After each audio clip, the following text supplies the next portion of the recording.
We're going to start off today with the air traffic control perspective of September 11th. And before I introduce our panelists, I'd like to share a few thoughts and kind of set the stage for these people. The job of an air traffic controller is very unique. As a general rule, air traffic controllers like to control, and they like to be in control. Their jobs are very high stress, fast paced, highly structured, highly regimented. They do everything by the book. Very predictable in terms of what they expect you to do, what they expect to happen, what they expect you to say, and what they're going to say to you. Second thing about air traffic controllers in 2001, their views on hijackings. Hijackings were a thing of the past, pretty much, in 2001. 2001 was a beautiful day, severe clear pilot speak. The air traffic controllers were expecting pretty good day. No big weather systems out there to deal with. So hijackings would have been the last thing on their mind that day. None of the rules that they knew applied. The situation demanded that they improvise. So without further delay, I'd like to introduce to you the panel members. First, I'd like to start with Dan, air traffic controller at Washington National Airport's TRACON facility.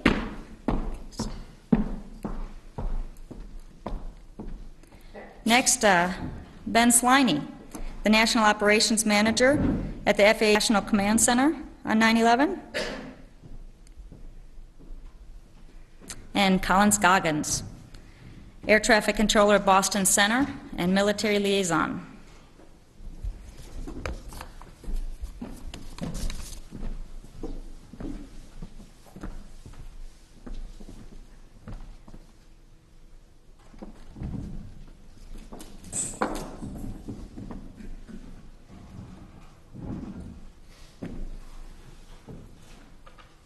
With a question addressed to all of you, in whatever order you want to. We don't necessarily have to go down the line. On September 11th, it took some time for the airlines and the air traffic facilities and the military to figure out just what was happening. I'd like each of you, how did you figure out what was happening on that day? Good morning. Sorry. Before we get into the first question, sorry about this. Before we get into the first question, because I do want to hear that, why don't you all tell the audience a little bit more about yourselves and what you were doing that day, where you were at, what you expected, and let's set the stage from you all before we answer that one. Okay. My name is Dan Caine. On 9/11, I was an air traffic controller at the Washington National TRACON, and I was working at the time the departure sector for every departure out of the capital area going eastbound. Kind of a crazy days, you know, and I'll get into my experience a little bit later. My name is Ben Sliney. I was the National Operations Manager on 9/11. That's a position located in the Washington area that actually doesn't talk to any airplanes at all, but we have overarching authority over the nation's airspace, and that was my charge on that day, the safe and efficient operation of the nation's airspace. Colin? My name is Colin Scoggins. On 9/11, I was assigned to Boston Center. I'm an air traffic controller, but I work in the Airspace and Procedures Office, and I also do the military specialist duties there as assigned as well. And on that day, I normally do not work on the operational floor, and I was called down to the operational floor at about 8:30 that morning.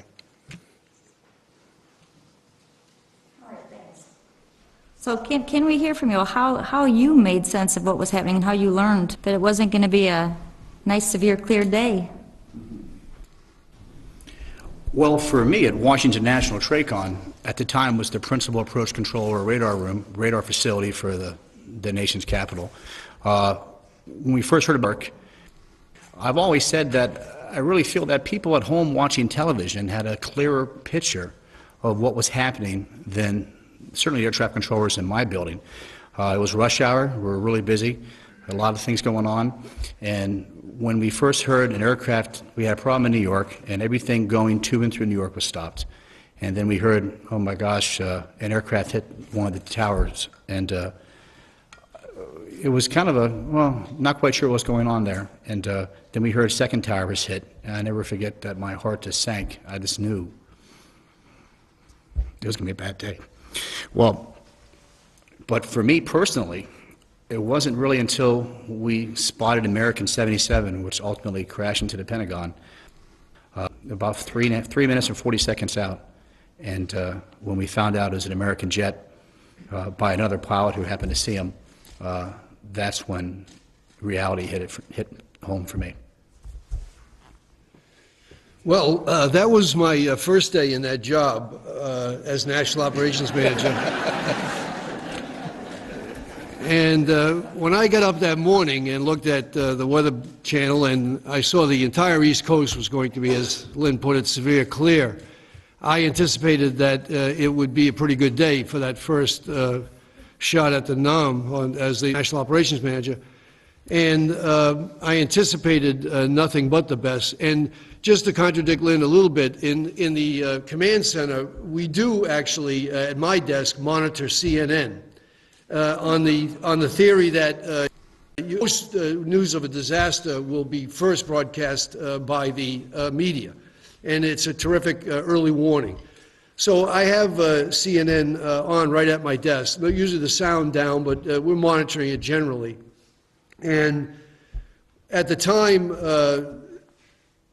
when we learned of the hijacking of American 11, and I was about to go to a meeting at around just before 8:30, and the supervisor that I had designated to stand in my place during my absence caught me before I left the room and said that they're reporting a hijacking out of Boston. And I was surprised because I hadn't heard of a hijacking in years. I was familiar with them from years past, but had not really heard of a hijacking. I think the last one was maybe in the 90s, Lufthansa, that actually landed in New York.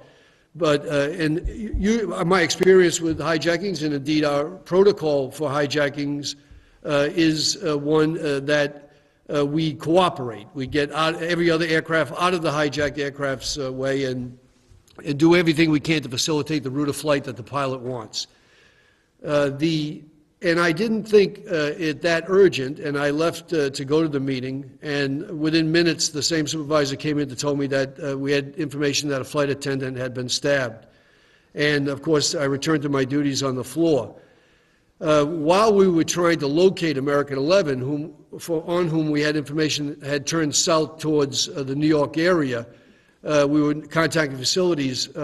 The military liaison at the command center came up to me and saw on the big screens.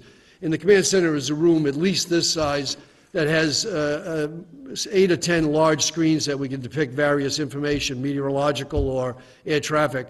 And he indicated that CNN was reporting that a small plane had struck the World Trade Center. And of course, as soon as we put the screens up, we knew that based on the size of the conflagration that we all feared it was American 11 in the building, but we had no confirmation of that.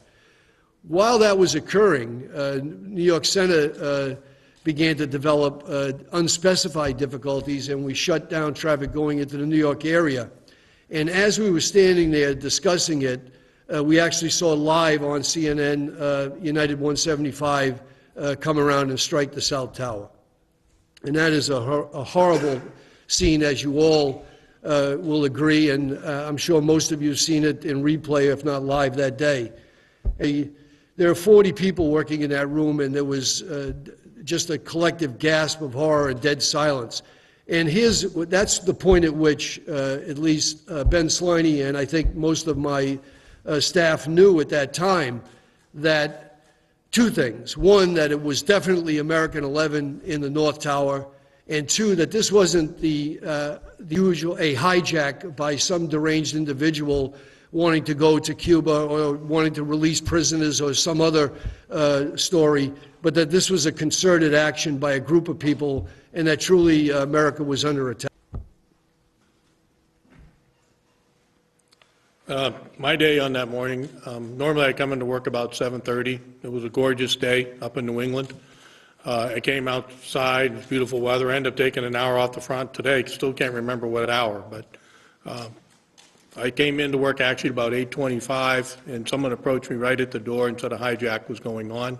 I went upstairs to my office. The last previous hijack we had was a Lufthansa in 1993, come through Boston Center's airspace and landed at New York.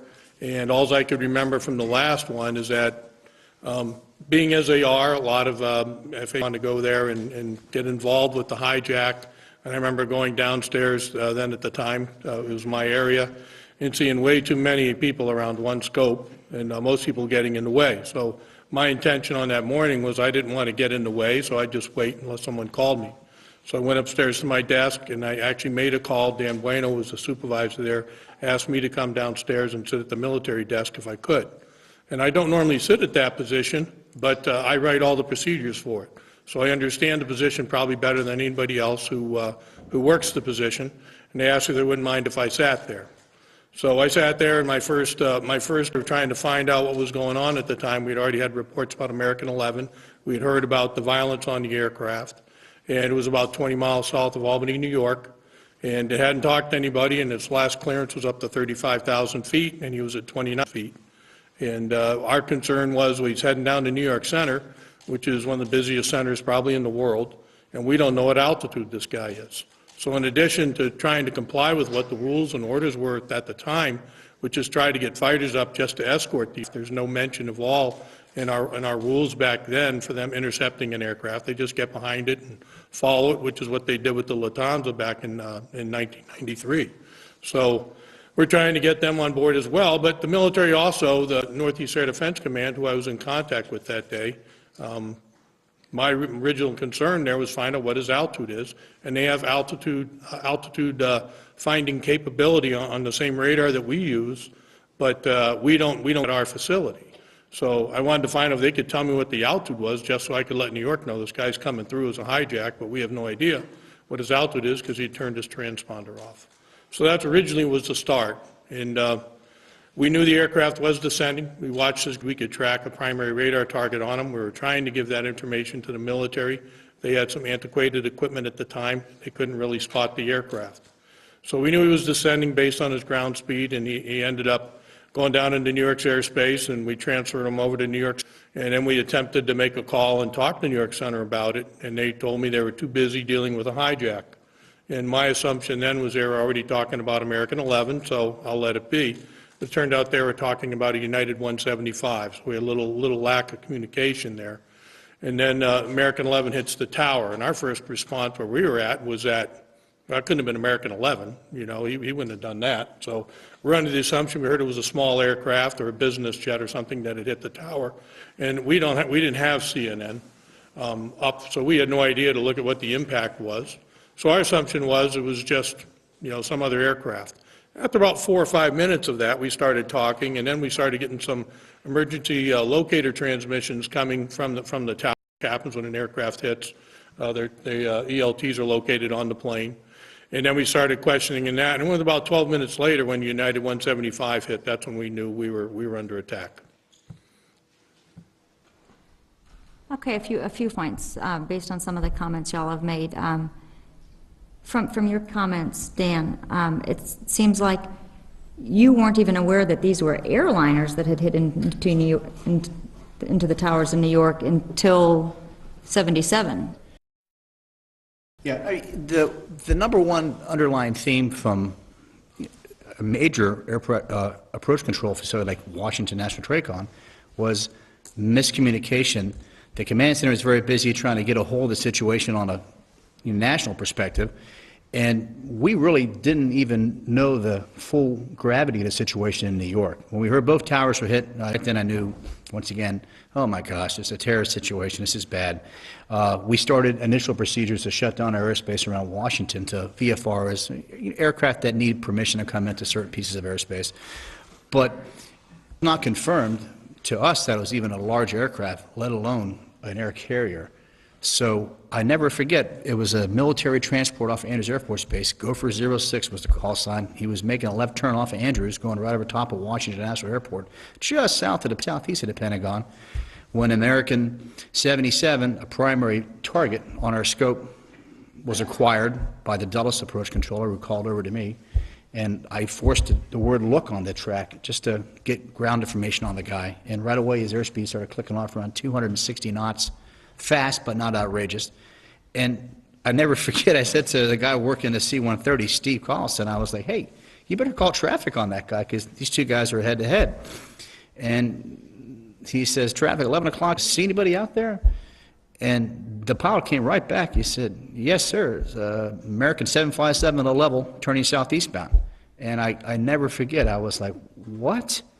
How in the world did they get a Boeing 757? And I really didn't understand.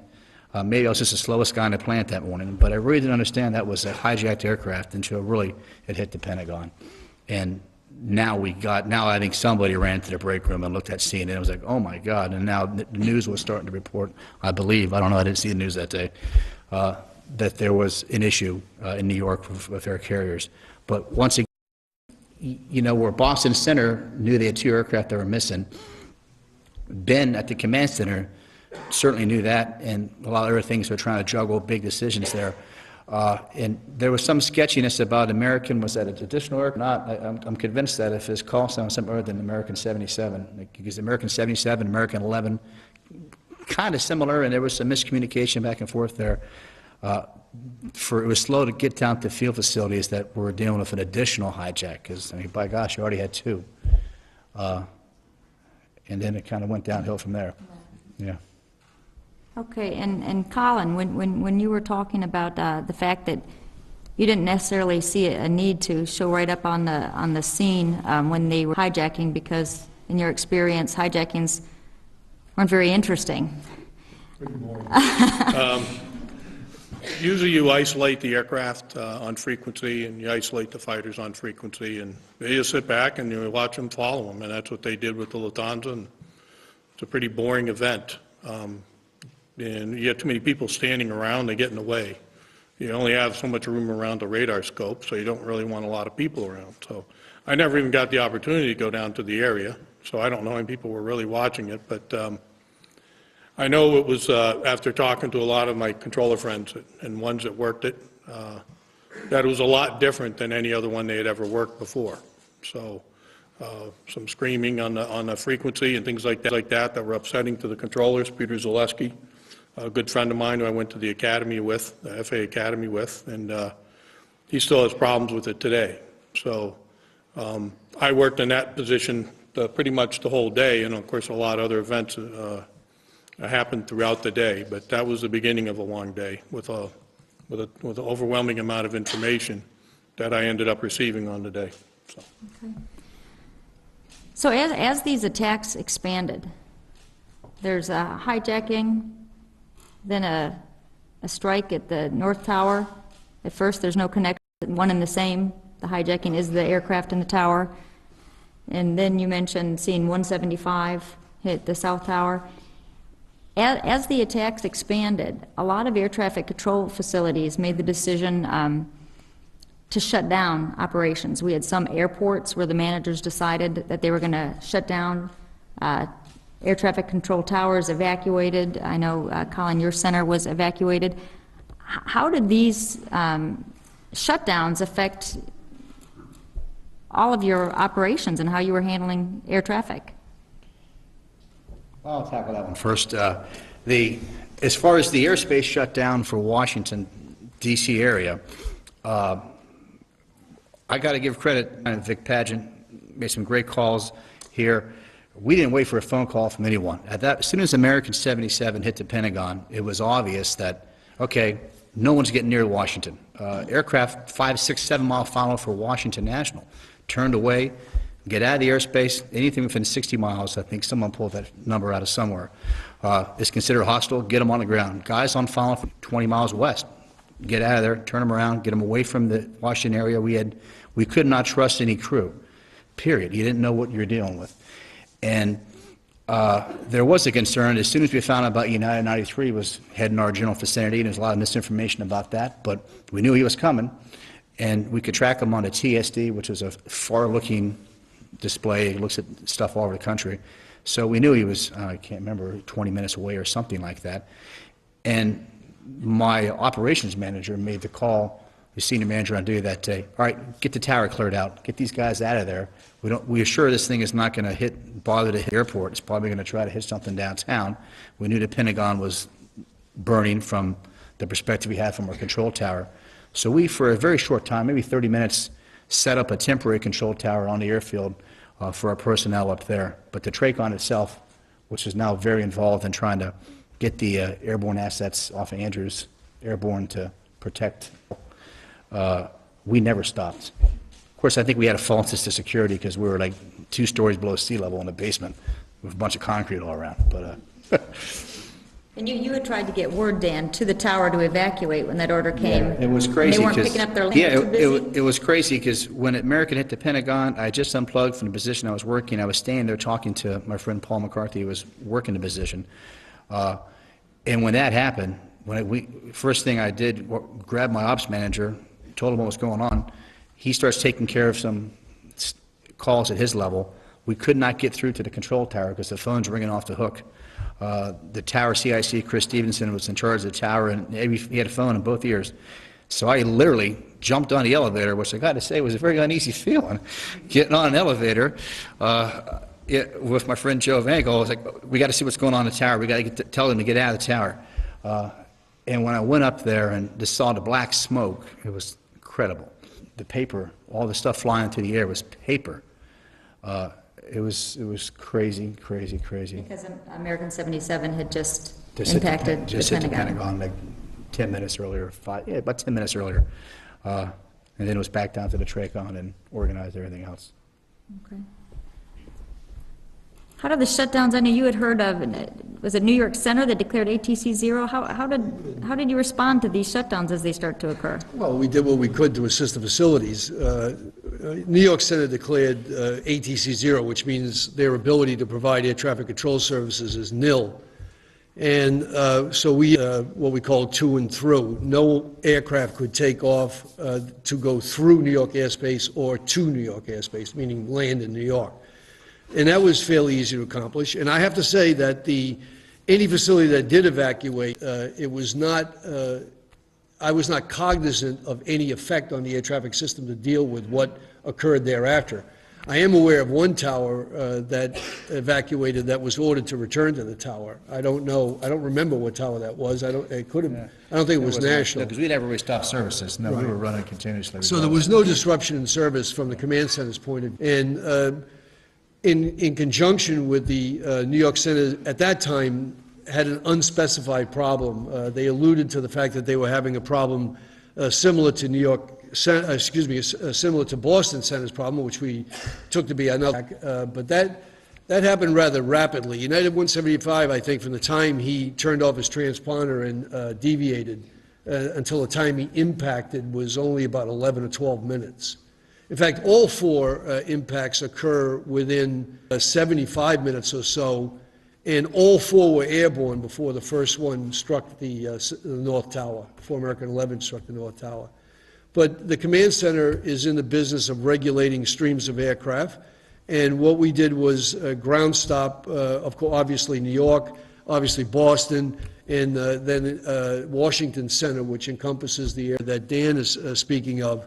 We also stopped all LA-bound flights on the theory there was some nexus between the Los Angeles destination and these whoever these people were. We also stopped all flights from Los Angeles, thinking that if there was anything coming the other way, we would obviate that possibility. But and then, of course, following United 175's crash into the South Tower, we ordered a national ground stop, which means that no more aircraft could join the air traffic system anywhere in the country. It was still early on the west, and a lot of activity there, but it would have affected aircraft on the East Coast and in the middle of the country. And then ultimately, when we gave the order to land at the nearest airport, regardless of destination, there was obviously no effect by any facilities that may have evacuated or not, because the air traffic control community and the aviation community, and I mean the pilots on the board those air carriers, and indeed the flight attendants on those flights too, to keep the people calm, those orders were executed flawlessly. And well, and as I'm sure, I'm not sure, all pilots are in command of their aircraft, and there are certain things an air traffic controller can tell the pilot to do, but one of them is not where you're going to go, where you're going to land. We can tell them where you ought to go, and we can direct them there, but really that is a command decision for the cockpit. Yet, and I expected when the order went out to land at the nearest airport, regardless of their destination, that we would get a lot of pushback from the airline and or the pilots themselves. But of those over 4,500 aircraft, I got one request for an aircraft to land at an airport other than the nearest airport, which request I refused, because I didn't know if that captain was under duress at that time. And I figured if he doesn't go where he's told to go, then that would be a good indication he may be under duress. So it was a horrible day for America, but for American aviation, I think it was a shining day. And I honestly don't think the aviation community got the thanks that they deserved from the American public. Not that the focus shouldn't have been on the first responders, because they were tremendous and deserve all the attention they did get and should get. But that was unprecedented in American history for the nation to shut down their air traffic control system and to put 4,556 planes at places where they weren't accustomed to be for the most part, and disrupt that whole aviation system, to shut down the borders north, south, east, and west, and direct those flights away from our country. That had never been happened before, and was not only executed flawlessly by the American air traffic and aviation community, but by the Canadians, by the Mexicans to the south, by the Asians to the west, and by the Europeans. So my hat is off to all of those communities for their very flawless execution of a bad situation on that day. If I can just build on that, what I think is tough to fathom, 4,500, Ben, was it 4,556 aircraft. Never in the history of airspace is all of a sudden they're all going to land at the airport. The pilots were very good to work with the controllers, but I mean the air traffic controllers, without a single loss of separation, put 4,500 aircraft on the ground in places that they weren't supposed to go. At the same time, the military is trying to get everyone and sort through the chaos. It's an incredible feat of what the air traffic controllers and the air traffic managers coordinating that stuff really did. It was, and just to give it to some perspective, I believe 700 landed within the first 10 minutes and 3,500 within the first hour, and the balance in the second hour. It took about 2 hours to execute, to clear all of our skies and let the military. And our idea, of course, at the command center was kind of separate the wheat from the chaff, and everyone that we could control and get on the ground was obviously not someone we had to worry about being on the ground, and let the military fighters who were already scrambling from various bases and getting into the airspace, and let them do their job and take care of whatever else might need to be done. And of course, United 93 that Colin alluded to, what I remember most about that aircraft is that as we were aware of the 30 minutes out from Washington and where approximately it was, we had a report from a small a private aircraft pilot who saw a United jet waggling his wings. And that threw a lot of ambiguity into the equation, because that is a universal signal that the pilot has lost radio and is unable to communicate.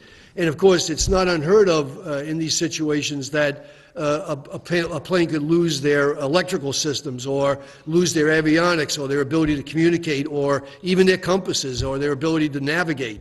So at late juncture, and that was only minutes before that aircraft struck the ground in Pennsylvania, we still were wondering whether it was truly hijacked. We never received any confirmation of hijack, which in my 50 years of aviation, I always had a confirmation of the hijack, either from the pilot himself or through a special transponder code that would know. And we had never experienced in our aviation history a situation where hijackers actually flew the plane, which created the biggest paradox for us on that day in trying to figure out what was going on.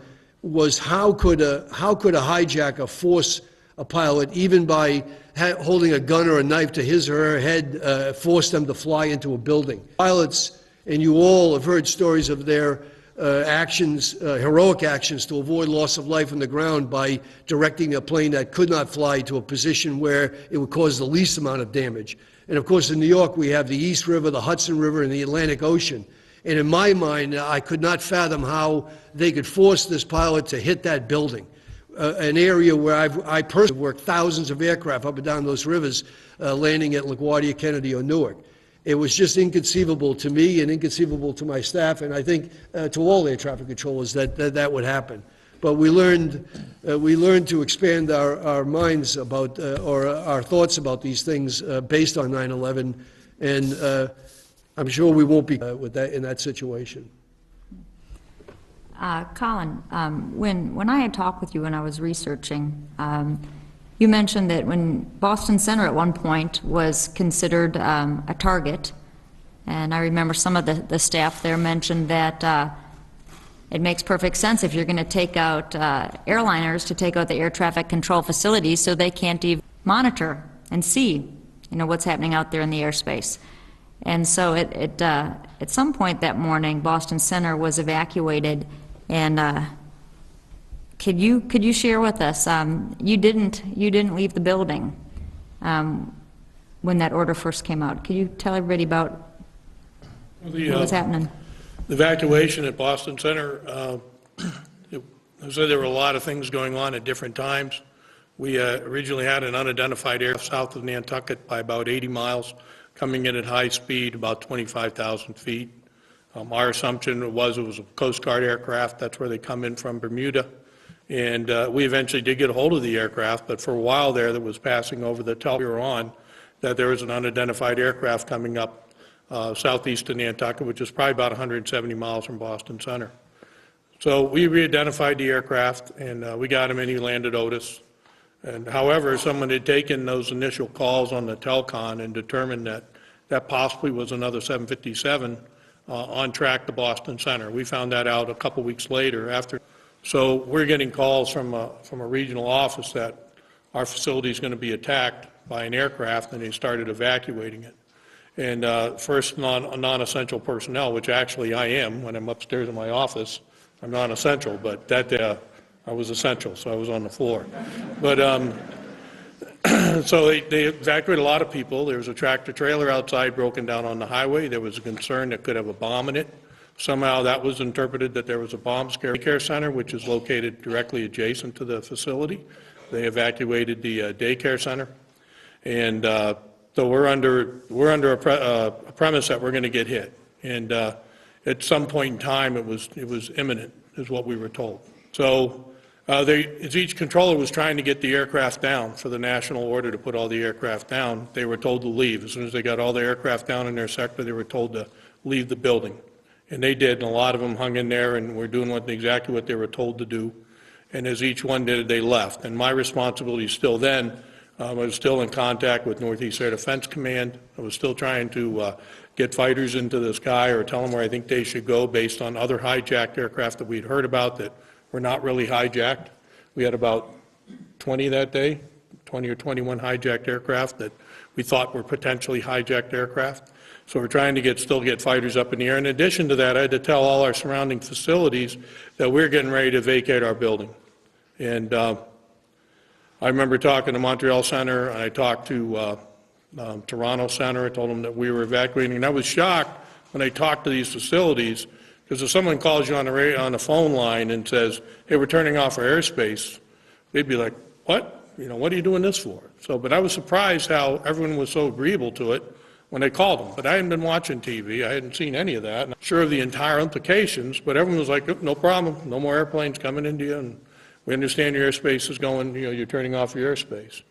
And so that was pretty dramatic. Prior to that, the Pentagon being hit, I had a relative at the Pentagon. I was concerned for their life. I didn't know what happened. And so I had a lot of other emotions running through me, as well as when I heard the aircraft was going to impact. My wife worked next door, had a business next door to us. I'm like, well, 757 hits and maybe misses by 500 feet. It's going to smash into my wife's building where she works. So they were exiting, everyone was exiting, and it got down to where it was just the operational manager, Terry Biggio, Ed DeLacy, and myself that were left in the building. And they told me to leave as well, and I was still trying to get all my phone calls in. And my last call went to Moncton Center, who did an unbelievable job that day landing aircraft into Halifax. And that was really amazing, some of the work that the Canadians did that day. And I finally called them, and I felt pretty much the whole day at that time. I thought I'd been very professional, and I'd done a pretty good job.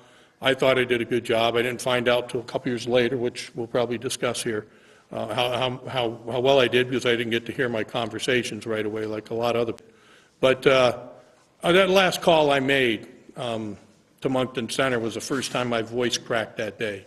And I remember my voice cracking, and after I hung up with them and I knew I had to vacate the building, I was kind of mad at myself because I heard tapes of crashes and things like that, and a lot of the times with professional pilots and stuff, you can't believe how professional they are in extreme cases. You have a plane going down with no engines, and they're sitting there talking like nothing's happening. And I wanted to be that way. So I kind of got mad at myself because my last call that day, I kind of lost it, started a little bit. And I remember that time that the building was built in 1963, Boston Center was, and since 1963, that building had always been occupied 24/7. So here was the first time, September 11, 2001, and the building won't have anybody in it. So I remembered up leaving. I went next door to where my wife worked. I talked to the general manager there, told him what I knew, that an imminent airplane was coming in. I'm waiting to see a plane come in the sky while I'm sitting there. And I told them that, whatever he should do. They evacuated their building as well. And then we came back about 20 minutes later, got the all clear, and I was about the third person in the building as well. We'd gotten all our planes on the ground, with the exception of 6 military aircraft that were on an altitude reservation flight, that someone had left them flying along, and they were on a speaker. We had them on speaker, and they're saying, "Is anybody there at Boston Center?" So I remember picking up a handset, and I'm going, "Where are you at?" And they go, "We're about 60 miles from Westover, but we're talking to the tower." I said, "That's really good if you're talking to the tower." I said, "Go right back over to Westover, and they'll clear you to land." And they go, "Okay, thank you very much." So the other thing to put a little light on it is that we had evacuated the building. There's a lot of terms we use with initials and stuff, and we have an FSDPS office. I have no idea what that stands for. But they were in the basement of the building, and there were 3 people down there, and that was the only room in the building that didn't have a speaker. And so they never evacuated.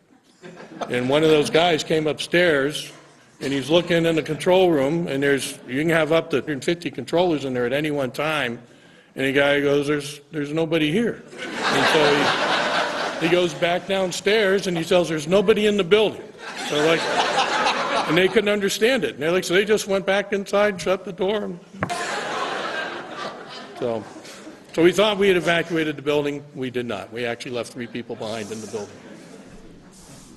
Ben, you made reference to the fact that September 11th was your first day on the job as the National Operations Manager at the FA's Command Center. When you described a few minutes ago how New York shut down its airspace and you stopped all takeoffs to Los Angeles, anything going to or from Los Angeles as you were trying to control or capture, minimize what was happening. And you talked about national ground stop when you stopped all aircraft from taking off.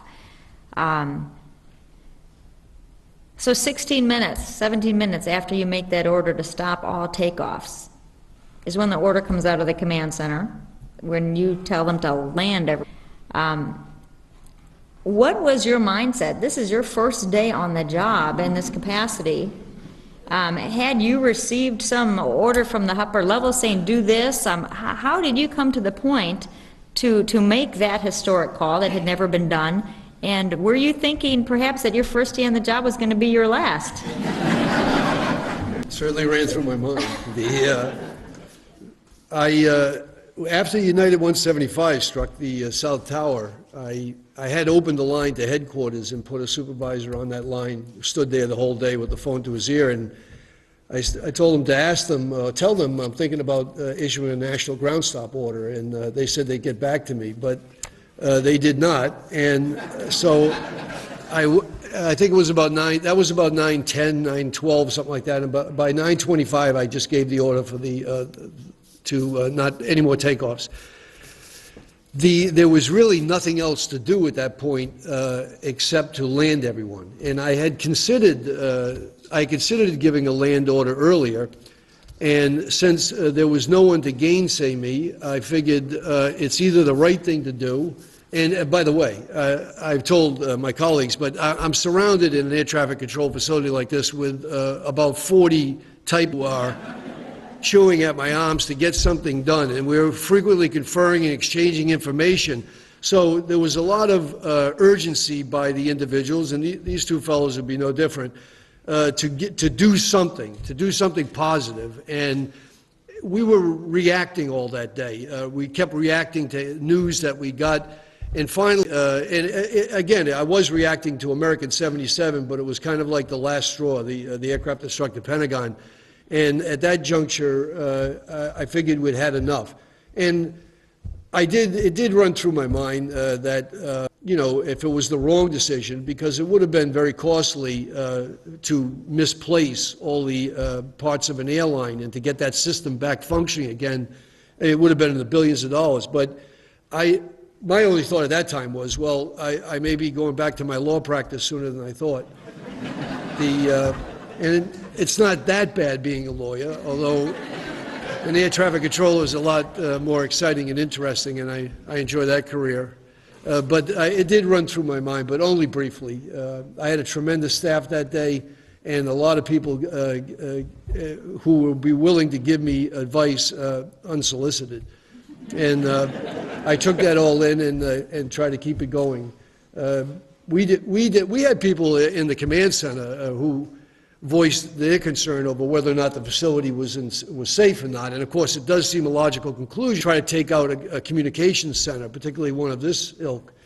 But the good thing about the command center is that I don't think anyone in the country knew where the hell we were. Because they say we're in Washington, but we're actually out in Herndon, and we're in a private building, a regular business. So you wouldn't know we were there at all. So I reassured the individuals that were making that inquiry about our anonymity, and they seemed assuaged by that. So. Dan, in Washington, D.C., you were in a very unique position, being in our nation's capital. You've turned away all the aircraft. Nobody else is supposed to be coming into Washington, D.C. The order's gone out to land everybody. Right. You were dealing with the military, who had launched a combat air patrol over Washington, D.C. I think at one point you had like 16 fighters over Washington, D.C. At the same time this was going on, you were faced with an unusual circumstance because the continuity of government plan went into effect, which was a plan to evacuate our most senior government officials in the event of attack. And so you had aircraft coming in and going out. Some were talking, some weren't. How do you do that? Well, I do have to be clear. One of about 5 or 6 individuals that really we all were close, we all worked together a long time, and we all just threw the rules out the window and decided, you know what, this is Bosco for a bunch of blank going on. Let's get a plan. And now you'll hear from Raisin, this next panel here, F-16s out of Andrews. He got some of his jets were already airborne, had come back, pretty much bingo fuel or out of fuel, that were doing what they could. And somehow I was like, all right, I'm the one that was at the scope that decided, because he came off of my frequency by mistake, that was about the different radio frequencies and all that. I guess we're going to figure this out. So I never forget, I said to Dan, I was like, listen, I got to be honest, I'm not an intercept guy, I'm not a defense controller. Civilian air traffic controllers try to keep airplanes apart. I need a real quick schooling here on what do you need from me? And, you know, Dan came right back. He was like, well, we need a common spot. We're going to call that bullseye. I said, okay, no-brainer, the DCA VORTAC, or VOR, right at the airport. Okay, we got that, and we need bearing and range distance from that spot. And meanwhile, he's setting up the fighter cap and Combat Air Patrol, and we're trying to determine a system. All these targets, because something I really can't get into in this setting, but these doomsday type of plans, continuity of government plans that different elements of the military and FAA practice every day to move the decision makers of Washington to a safe, undisclosed location. That all happened that day. It had been developed years and had been modified as things went on. But we never really, I don't think anybody ever thought that you're looking for an attack from the air. So now here are all these helicopters and various other things that are coming into the area to pick people up and fly them to safe locations. Meanwhile, Raisin and his guys are airborne, armed, and we don't trust anybody. He had to trust me, I had to trust him, and that was about the extent of the trust besides the other pilots in his group. So how we didn't actually inadvertently shoot down one of our aircraft really is a testament to the D.C. National Guard guys and the active duty guys that came in on top on the cap, and the air traffic controllers that were just calling the shots, were calling the positions out to the aircraft, and they had to positively identify every single aircraft that came in. So the people that are coming in to scoop guys out of the Pentagon, to medevac, severely injured people to the hospital complexes around Washington. I mean, one of them, the Major Trauma Center, is just north of the White House, and now we got to get an aircraft to fly over to the White House to go there. The last thing you want to do. But we had to make our own rules up there, and it was really pretty incredible. The decision for us at the Washington area to get everybody down on the ground was a quick one. Like I said, my supervisor, Vic Pageant, made the decision just on his own. Great decision that it was. And that part of our job was done. The big part was setting up the fighter cap and identifying all the other aircraft and things coming and going from the airspace. And it was really pretty an incredible few hours. You had mentioned to me a couple of years back, and the circumstance just kind of stuck with me. During this time, as you had all these fighters over the city, you all were breaking all the rules. You had invented your own rule set of how you were going to operate this day. And there was an aircraft coming into D.C. that had to descend into the airport, obviously a government aircraft, and you all determined how you were going to thread all these fighters circling over the city, and your supervisor walked into the room. There's a couple of things. When the Attorney General was coming in, that's a different story. We'll get to that one if you have time. Ashcroft wanted a fighter cap, or fighter defending there. That was so he didn't get shot down by accident. We didn't know who it was, but I don't know. No, the Andrews Air Force Base was recovering military leaders to go in there and do what they had to do. And the deputy manager, he was out of the building at the time of the event, rushed in there, and he will remain nameless, but he's very, very by-the-book type of guy. And he walks in there, as I'm telling the other controller, there's this Air Force jet at flight level 190 or 19,000 feet, and he has to get down to 2,000 feet to get and land at Andrews Air Force Base, and there's 10 aircraft out who's chasing things down between them. And I said to the guy working him, Terry, I said, there are no rules, just to send through me, I'll miss you. And this guy looked at me like, and it walked out, because he knew, which was a really good call, because he knew that he couldn't get involved in that. His place was really to be out of that room at the time, and he was good with that. And we had this conversation, the manager and I later, about what it was.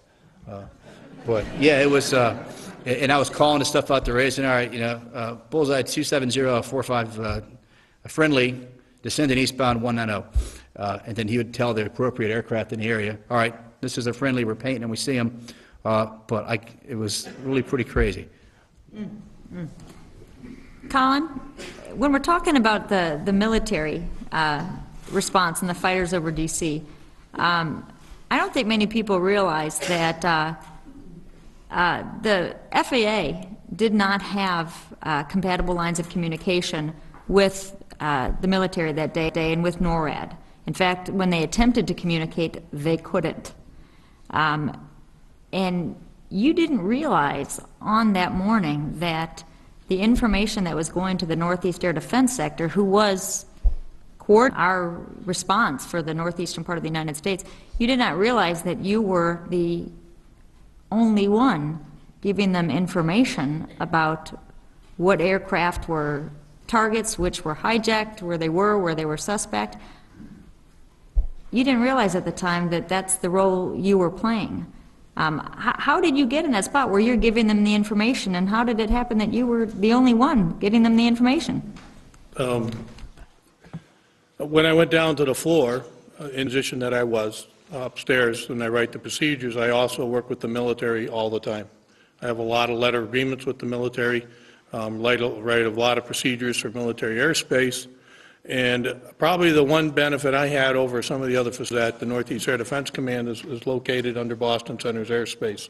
So I probably dealt with them more than other facilities did, New York Center, Washington Center, Cleveland Center. They all deal with them, but not in the amount that I did. So when I went to the floor and sat down at that position, one advantage I had was the military has their own phone system, Defense Switching Network, and I had their numbers memorized, the people that I know I needed to talk to. I had the number for the battle cab, I had the number for the airspace manager, I had the number in my mind for the ID section, and I just had those memorized, so it was easy for me to dial into the telephone and call these people with what was going on. I had a lot of information coming in because in addition to that, they had started but I was listening in with one ear, and whenever anything passed over that, I would immediately call them. But it got to the point after probably 20 or 30 minutes that I didn't really want to call them all the time because my assumption was everybody was calling them and they were probably swamped with phone calls. And so I'd wait till I had some information, and then I'd hem and haw for a minute. I said, I really need to call them. So they'd call them and give them more information. And they kept telling me to keep calling and give them all the information, but at certain times, you know, I didn't want to bother them with that much. And a lot of the information I gave them, a lot of it was good information. Some of it was misinformation that was passed on to me through a telcon as well. So they did get a lot of good information from me, and I had a good relationship with these, with the Northeast Air Defense Command and a lot of the military units. Personally, I've met some of the pilots. I go to a range council meeting once a year, get to meet them there. I deal with their airspace officers who a pilot normally fills that job, and probably a pilot who got in trouble and they make him the airspace officer for a year. So I'm dealing with those type of pilots. They're not necessarily happy airspace officers, but that's their job. They do it for a year. So I met a lot of them personally, and I just had a good, good feeling calling them and talking to them, giving them the information. And I made numerous calls that day. In the 9/11 Commission, questioned some of the things I did. A lot of things I did go outside of the protocol, as they call it, but we also complied with the protocol. But my steps that morning were more direct, and the protocol was a kind of circumventive process that goes through our region, through Washington, to the military, to NORAD, back down to NEADS, and I got a telephone number right here to NEADS, and like, why do I want to have all this happen when I can pick up a phone and call them myself? So I did. But in addition to that, like I requested to have them, take some fighters out of Atlantic City, and they're no longer a scramble base at the time, but I know at 9 a.m. every morning they fly out to Warning Area 107. There'll be a couple aircraft out there. So I asked them to try to divert them, see if they could divert them and come on over. So I did a lot of that throughout that day, trying to get them to come back. And the part of the problem was, since I made all my phone calls on that DSN switching, defense switching network, they're not recorded. They're recorded on the other end. They're recorded at Northeast Air Defense Command. So about 3 days after 9/11, they interviewed me in my office. They had me come down to the quality assurance office, and they said, we only have one call from you on a hotline. And I said, yeah, but I made like 40 phone calls. I said, well, I put them on the DSN phone. And I said, I know we don't record it, but NEADS does, and someone should request those tapes. And no one ever did. So 2 years go by, and I never got to hear myself. All the other controllers, they get to hear their statements. They get to hear what they did. So I had some problems,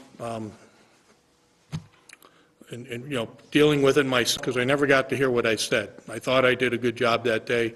I made a bunch of phone calls, but I couldn't quite remember, and I couldn't remember the order I made them in. And it would have sure nice to listen to my tapes to hear what I actually said and maybe get a better understanding of what I did on that day.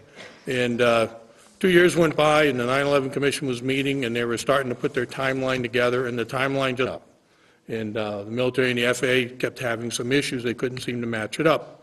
And somewhere, the Department of Justice decided to come out and start interviewing people that were involved in 9/11. And they came to interview me at Boston Center in September of 2003. And I remember coming into their meeting with them, and they said, well, we're going to interview you for about 5 minutes because you made one transmission. And I'm like, no, I made like 40 transmissions. And so our 5-minute interview turned into about a 3-hour interview. And a lot of things started setting up the timeline a lot differently, because those are my conversations with the military, that no one had any copies of. They were out there. So they ended up going to Northeast Air Defense Command. They pulled the tapes, and they actually listened to the tapes for the first time. I was surprised they still had them, but NEADS never listened to those tapes either. And they pulled the tapes. They came back in January of 2004, and I finally got to hear my tapes. And it was probably, I don't know if you want closure or not, but I needed to hear those. And I remember going home that day and sitting out by my frozen pool up in New England with snow. And I sat there and I had a couple beers, and I finally got to sit back and I finally relaxed to see what I'd done that day. You know, if it's not clear to the audience, what Colin did on that day was to actually was to scramble jets in defense of our country. There is only one person in Washington who has the ability on the FAA's side to request that the military scramble jets, and that's the hijack coordinator. They are still looking for him. But Colin took it upon himself to act and think outside the box and get the job done that day.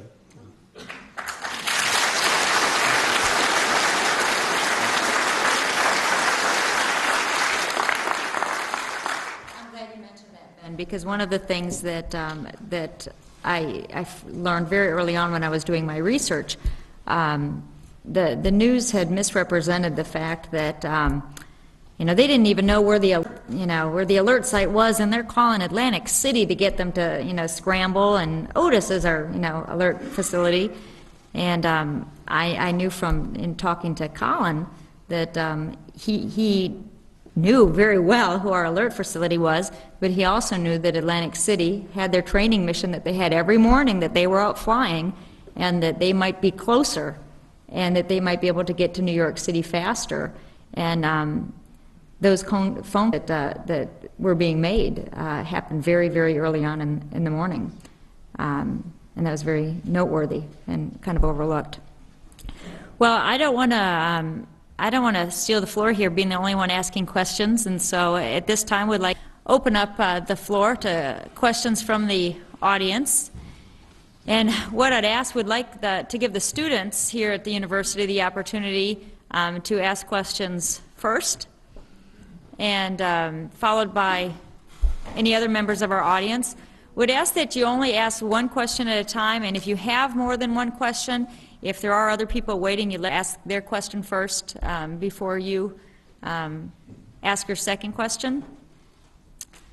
And so if you have any questions, just step to one of the mics here in the front of the room, and we'll let you see what. Can you go to the microphone here to ask your question? Yes. I remember on that day, my dad works in downtown Dallas, and having no clue, was it 400 airplanes? When was it going to end? And do you know if your actions in bringing all of the planes to the ground might have prevented someone else from hijacking a 5th or a 6th airplane, or is there any way to tell? I don't believe there's any evidence that I've read of. Maybe my colleagues know differently, but I don't know of any evidence indicated there were more aircraft. I did hear stories about some aircraft, they found box cutters in the overheads and things of that nature, but I don't know of any official report of that nature. I will say that in some of the people that I talked to, some of the station managers of some of these air traffic control facilities, some of the other air crews that I had, one in particular, another American Airlines flight that didn't get off the ground because of the no takeoff order. And the FBI had interviewed the crew. They had a group of young Middle Eastern men in first class that morning, and they returned to the gate. And I know the FBI, I think, talked to the crew about 15 times, and that was briefly covered in the news, and then nothing else, no more was heard about that. Was that Dallas? That was at JFK, I believe. At JFK. So it was a JFK, I think, Los Angeles flight that morning. It's hard to know.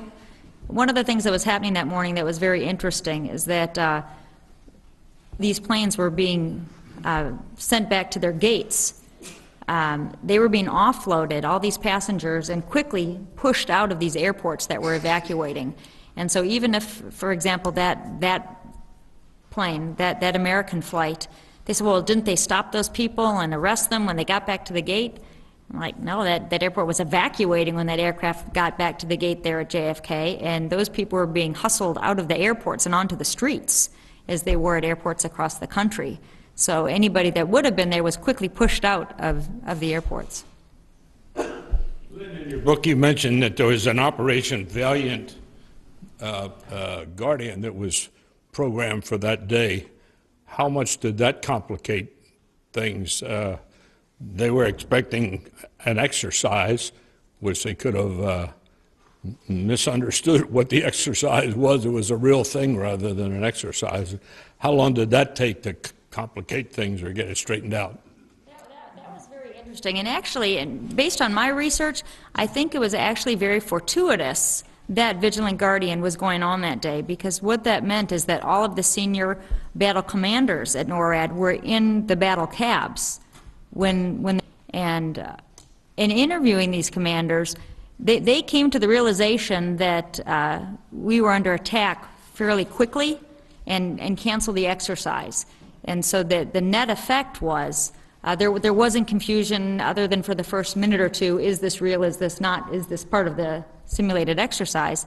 It was very fortuitous that they were actually all in their command positions because of that exercise. We had a couple times when I called that morning, the first things out of their mouth where it was a real world or exercise, and like Lynn said, after the first few minutes, it was, at least with the Northeast Air Defense Command, it was pretty much over with. And after talking with Colonel Marr, the commander over there at Northeast Air Defense Command, like Lynn also said, that they were probably more prepared on that day because they had extra people in due to the exercise.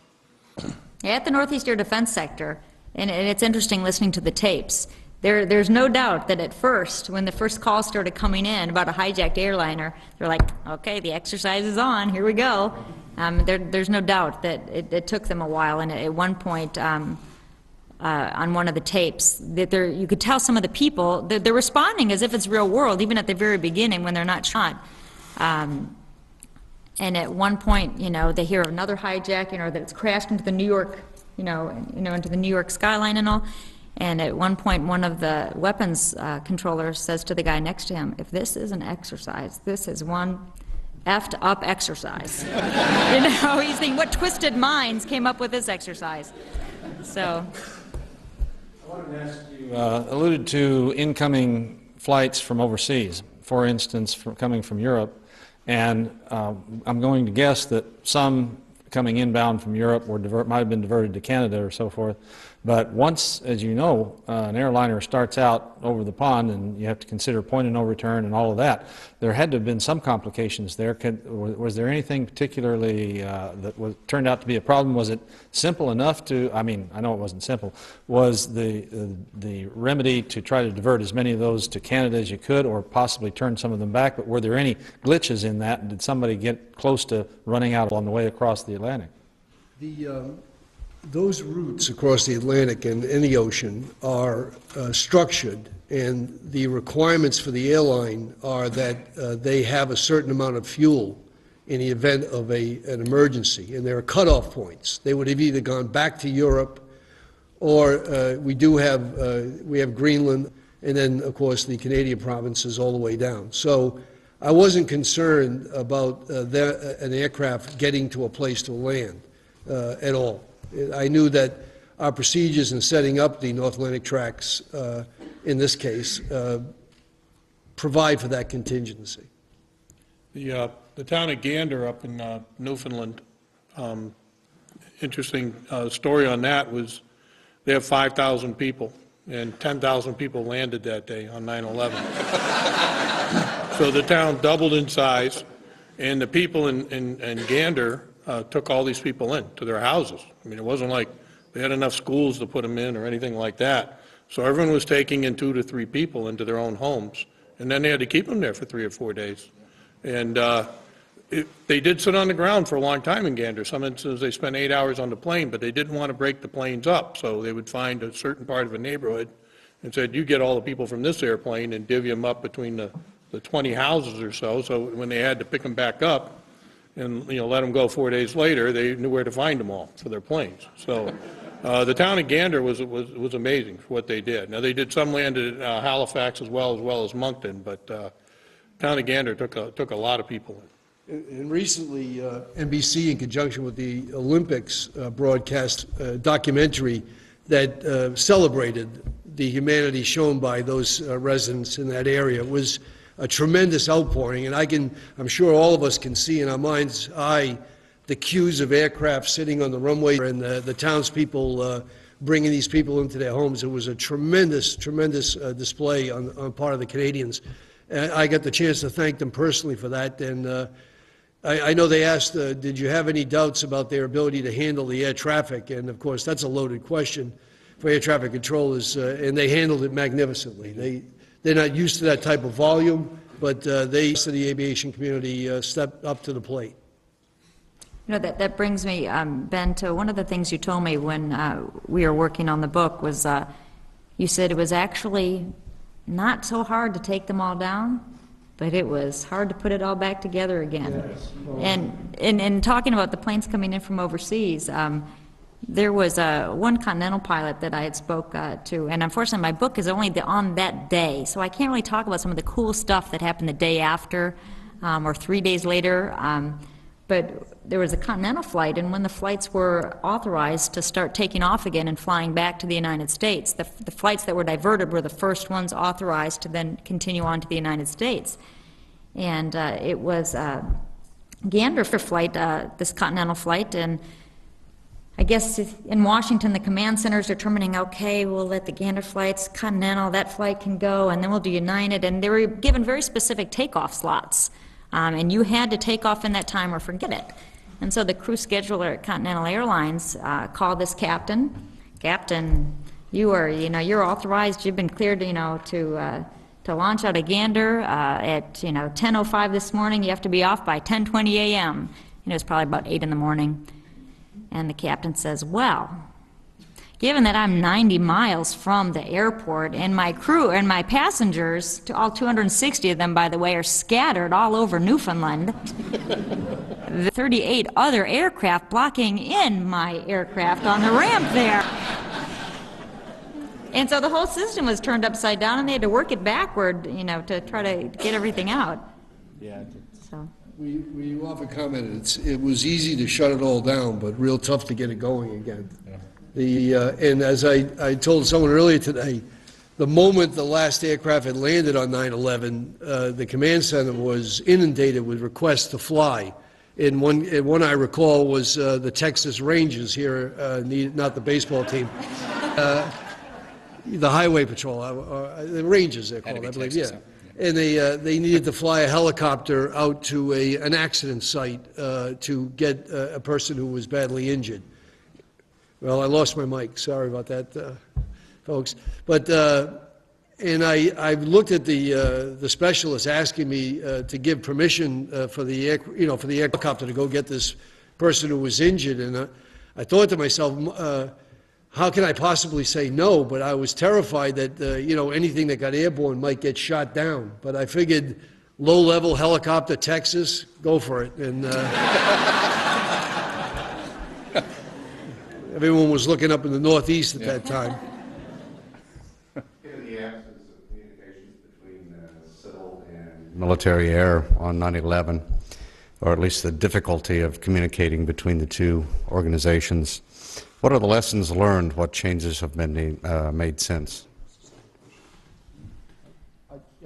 Just a little bit of it, and you probably finish off the question. I think what has to be said here is that how the FAA coordinates with NORAD now is completely different. I mean, the FAA has changed how all that's done, decision makers in the loop.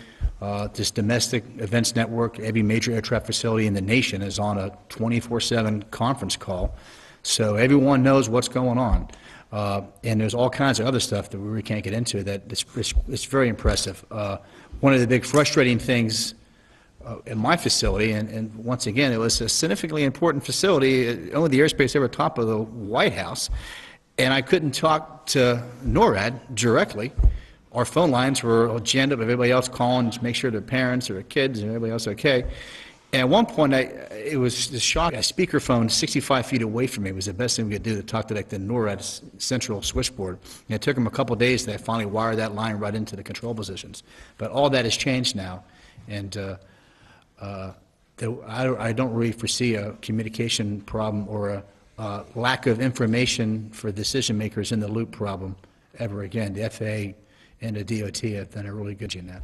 And just to amplify on that, the domestic event that he's talking about is a telecommunications or a grouping of people, not only FAA facilities, but the military, the customs people are on there, the DA, Homeland Defense. Everyone is now co-located in a room if they're not connected telephonically. They're co-located in a special room in Washington, D.C., where this has been going on 24/7 since 9/11. So we've improved dramatically our ability to communicate. And, of course, the protocols have all changed. The protocols in the past were both for the aviation community, the pilots, and for air traffic controllers was one of cooperation and to try to prolong the situation, get them to land, exchange food or money or passengers, listen to their demands. But we knew from experience that the longer a hijack went on, the more likely it would be that it would end benignly. But all the protocols have changed now for dealing with hijacks.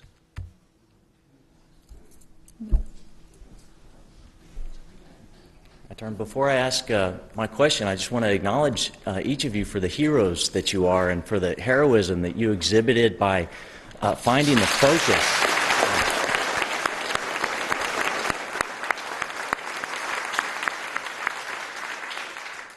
Your ability to find the focus to concentrate and execute your jobs with the level of perfection that nobody ever would have called on you to perform, and your ability also to show the ingenuity to step outside the box and just your ultimate commitment to the safety of lives and the safety of America was just remarkable, and we owe each of you an extreme debt of gratitude. Thank you very, very much.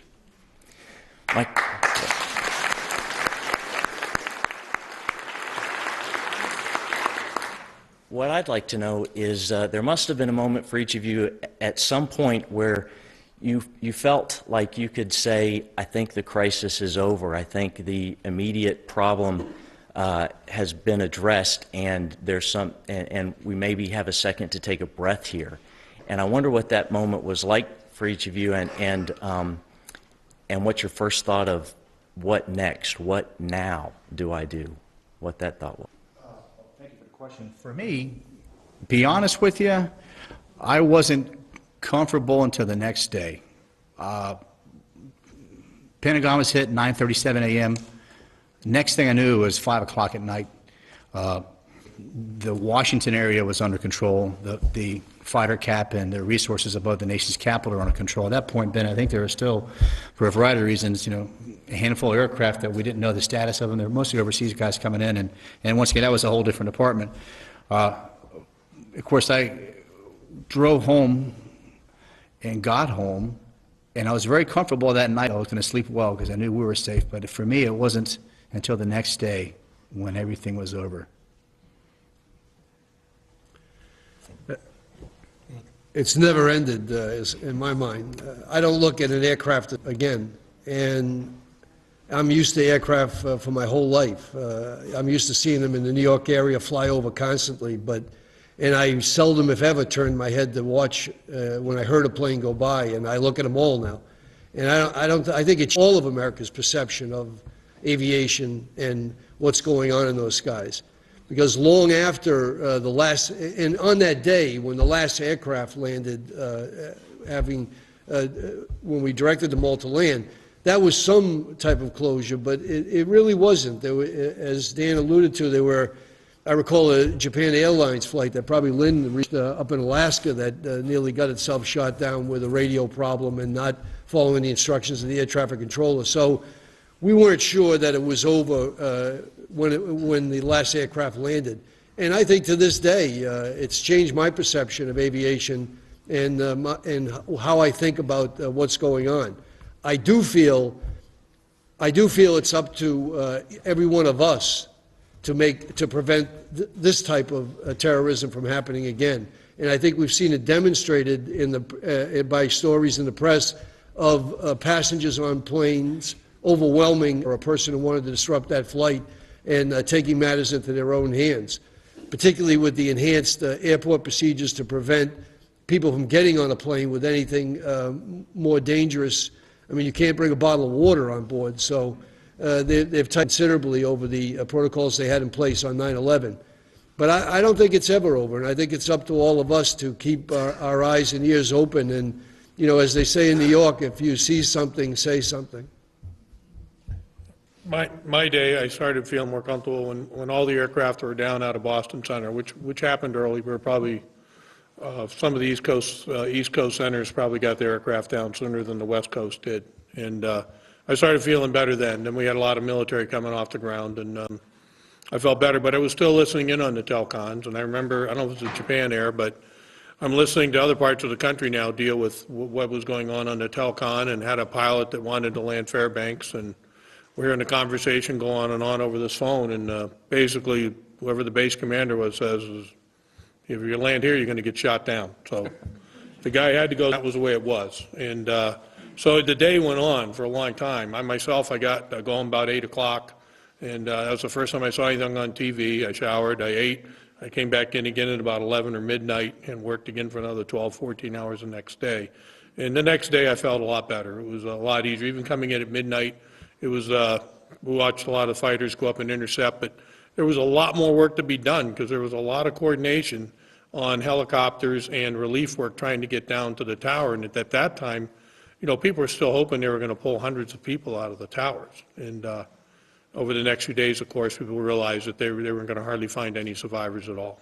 So, but to go with kind of with Ben, the whole system's changed. It's not the same as it used to be. It never will be. We have a lot more protocols, things in place, you know, take care of what would happen today. So. Thank you.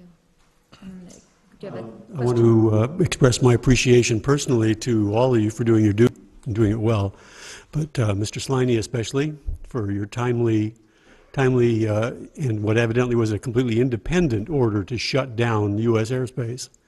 I wanted to ask if you got any resistance to that from any other than the Texas Rangers, of course, but and especially if you got any flack for that later, since it was apparently an independent decision. The short answer is no. I got no flack from that. But I'm reminded of the individual that I had open the line of communications to headquarters, and he called me over and said, "You're going to love this." I said, "What?" He said, they want us to land everyone." So I looked at him, he said that. And they said, "Who did that?" And he said, "Ben Sliney, the NUM." And they demanded to know who gave me the authority to do that. Then they called back 20 minutes later and demanded to know why I hadn't done it sooner.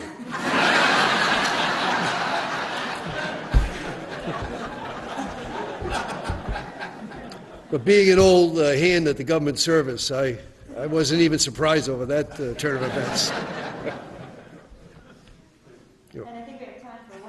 question. It could either help or hurt a person tremendously. I want to know how that changed the training for aviation, like altogether, in case of another emergency.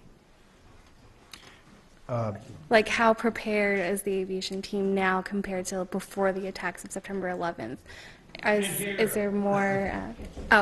Is there more training with the psychological state of each person in the aviation now, or did that not even occur? Like, did you just were able to separate yourself for the time and take care of the situation at hand before you dealt with the psychological issues?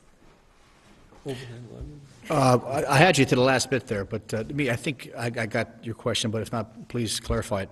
As far as the training, air traffic controllers, traffic management, and ATC in general, once again, as Ben said, has changed completely on how we deal with hijacks, potential hijacks, and training involved. That used to be an annual refresher we would get, like a 10-minute computer-based instruction thing of it all. Now that's a serious thing that we look at. And how it's handled is completely different. My question was how, like, psychologically each individual can either break or at that point can completely take over and just, it's a fight or flight syndrome in the human. So, like, is there any more training with, like, psychological? Not really. I mean, air traffic controllers are kind of a unique personality. I worked for 20 years, and we're all the same. We are. Not really. There's a lot of type A personalities. I think we're willing to just trust the person sitting next to you. And as far as dealing with the emotional aspect, that's what outside of work's about. You know? Try to get the crazy ones. There are some differences. You have some controllers that are, I would say, very anal, and but still very, aggressive or whatever. They're mostly aggressive type of people. And but I mean, I work in an office, and I have probably 12 stacks of paper stacked around me. I can barely see my computer monitor. And the controller next to me is totally spotless and gets upset if a piece of my paper even falls on his desk. So different types of people, but the reality is we all like to be in control, and that's probably the biggest thing. And I think everyone's a little more aware now than they used to be, and more responsive if something were to go wrong. Any emergency now is treated a lot differently than it used to be. It doesn't matter what the emergency is.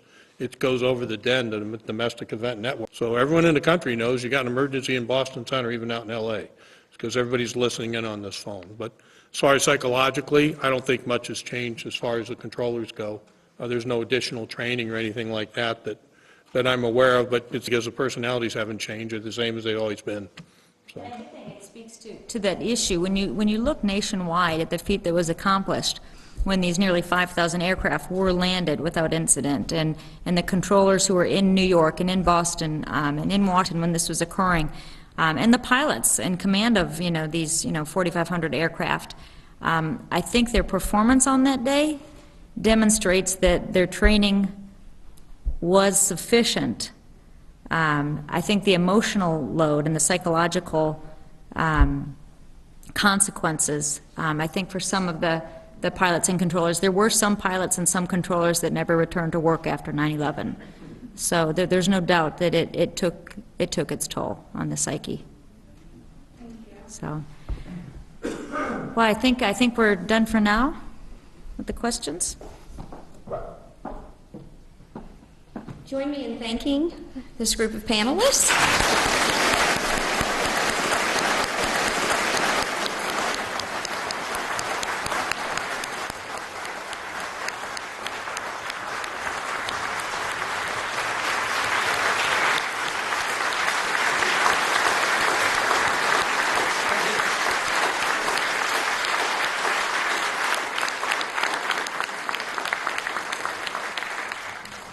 Take about a 15-minute break, and then we will return to hear from the pilots who were in the air that day.